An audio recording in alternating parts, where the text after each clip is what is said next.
Assalamualaikum warahmatullahi wabarakatuh. Salam sejahtera untuk teman-temanku yang ada di sana, yang sedang ngopi, yang sedang santai, yang sedang makan, yang sedang di mana saja. Yang penting relax, santai. Ya, oke guys. Adiknya Sylvester Stallone. Wow, gila lu guys. Mampir ke rumah Bapak Jokowi guys. Ya, Wow. dan tentunya ini terkait dengan OCCRP yang tadinya begitu gagah ya kan, mengatakan bahwa Bapak Jokowi itu adalah tokoh yang paling terkorup guys. Guys, baru juga berapa hari udah melempem guys. Karena banyaknya pihak dari netizen ya kan mempertanyakan ya kan informasi yang diberikan oleh OCCRP ya kan, karena OCCRP menginformasikannya tidak jelas. Aduh, ini malah menginformasikannya ya kan bahwa Jokowi tokoh yang paling terkorup ya kan, tentang pemilu lah, tentang Mahkamah Konstitusi lah. Aduh, basi ya kan? Gak jelas itu guys, OCCRP-nya guys ya kan, nggak jelas banget deh. Nah guys ya kan, mari guys kita dengarkan dari adiknya Sylvester Stallone nih guys, yang mampir ya kan ke rumah Bapak Jokowi dan lalu menjelaskannya kepada kita bagaimana kondisi ya kan keadaan politik di Indonesia. Oke guys, yuk kita simak videonya. Check it out.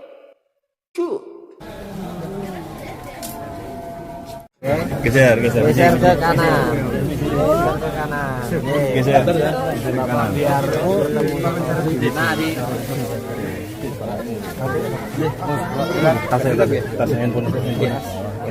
apa ya?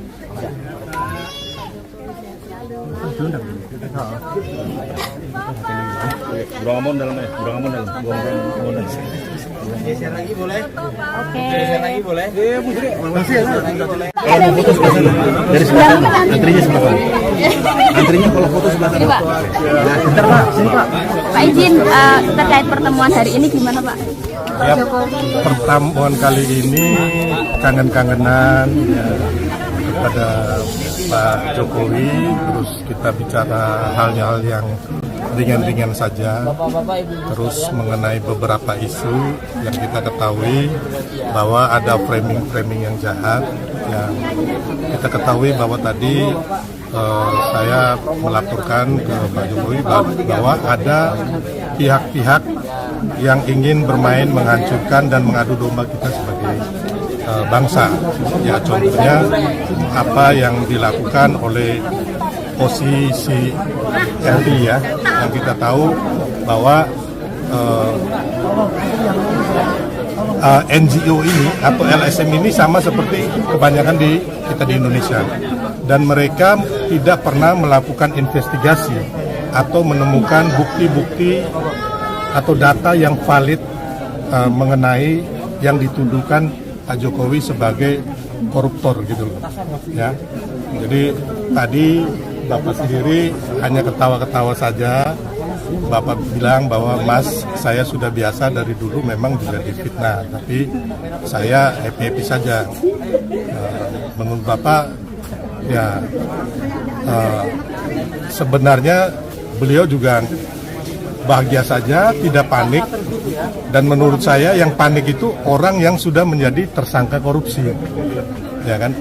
Orang yang ingin mengaburkan fakta-fakta hukum, ya kan, yang sudah jadi tersangka. Dan saya sendiri mendapat sumber bahwa yang bermain ini adalah dari salah satu kekuatan partai politik dan juga media. Mungkin saya nggak bisa sebut langsung, tapi partai politiknya adalah Partai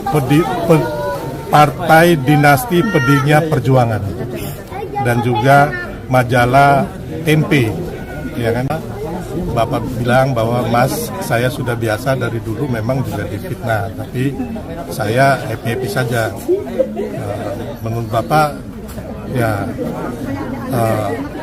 sebenarnya beliau juga bahagia saja, tidak panik. Dan menurut saya yang panik itu orang yang sudah menjadi tersangka korupsi, ya kan? Orang yang ingin mengaburkan fakta-fakta hukum, ya kan? Yang sudah jadi tersangka. Dan saya sendiri mendapat sumber bahwa yang bermain ini adalah dari salah satu kekuatan partai politik dan juga media. Mungkin saya nggak bisa sebut langsung, tapi partai politiknya adalah Partai Dinasti Pedinya Perjuangan dan juga majalah Tempe, ya kan? Karena apa? Mereka ini memang ada hubungannya, ada kolaborasi. Tapi sayangnya kembali lagi kita harus ingat kawan-kawan bahwa kemarin waktu Pilpres ada gugatan di MK itu antara 01 dan 03 juga tidak memberikan bukti-bukti yang jelas, ya kan, dan valid, dan fakta hukum tidak ada, makanya mereka kalah. Yang ada hanya seperti clipping-clipping dari koran atau media, ya. Dan kembali lagi kita ketahui bahwa investigasi nggak ada sama sekali, ya kan. Dan OCCRP ini adalah bukan lembaga resmi dunia, tapi hanya semacam NGO, dan mereka mengambil data itu dari survei Google Form. Ya, jadi lucu sekali ini. Jadi kembali lagi kita anak bangsa, ya kan, jangan sampai terkecoh mau diadu domba. Terus saya tanggapi sedikit juga tadi masalah saya tanyakan ada yang namanya Koni Rahakundini. Bapak bilang ya silakan buktikan kalau ada. Tapi menurut saya kalau memang Koni ini punya bukti, kenapa Hasto menyerahkan ke Koni? Ya kan, Koni ini siapa? Dan dia kan baru di PDIP. Setelah terusirlah dari Nasdem karena nggak dapat sesuatu di Nasdem ke timnya Ganjar, terus ke tim Pak Prabowo, ditolak oleh TKN kan, Bang Rosan. Makanya Koni mengatakan bahwa Pak Prabowo hanya 2 tahun. Ya kan? Ini kan fitnah ini. Nanti ada yang akan meracuni Pak Prabowo, dan ini kan nggak benar, kita tahu. Makanya orang sekelas begini jangan sampai bangsa kita percaya gitu loh, ya kan.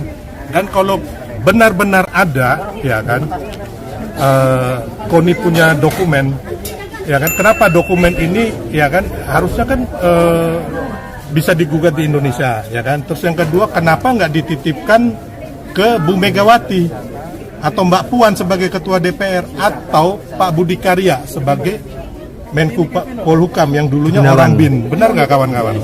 Ya kan?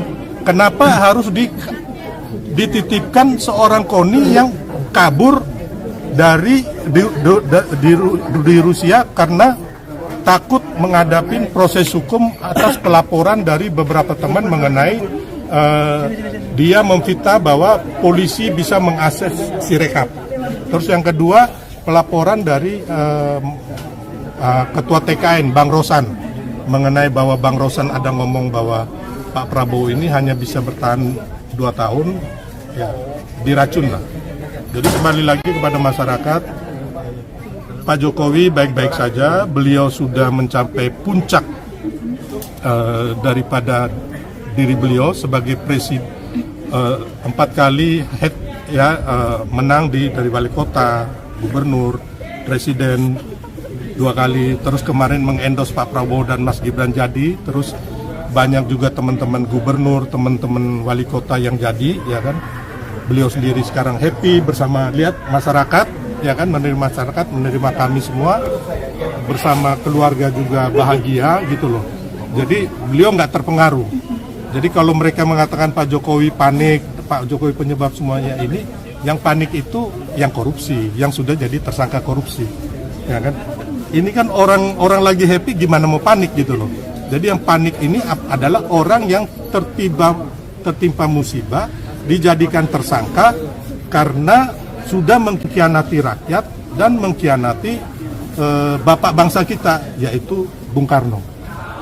Ya kawan-kawan, jadi saya katakan bahwa yang benar pasti benar, kebenaran itu akan mencari jalannya sendiri.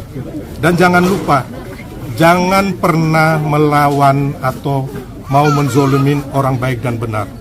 Tuhan itu tidak tidur. Ya, jadi kawan-kawan, begitu saja tadi perbincangan saya sama Bapak Presiden. Terima kasih kawan-kawan sudah hadir, termasuk terima kasih sudah tadi diterima oleh Bapak Presiden ke-7 ya, Bapak Joko Widodo.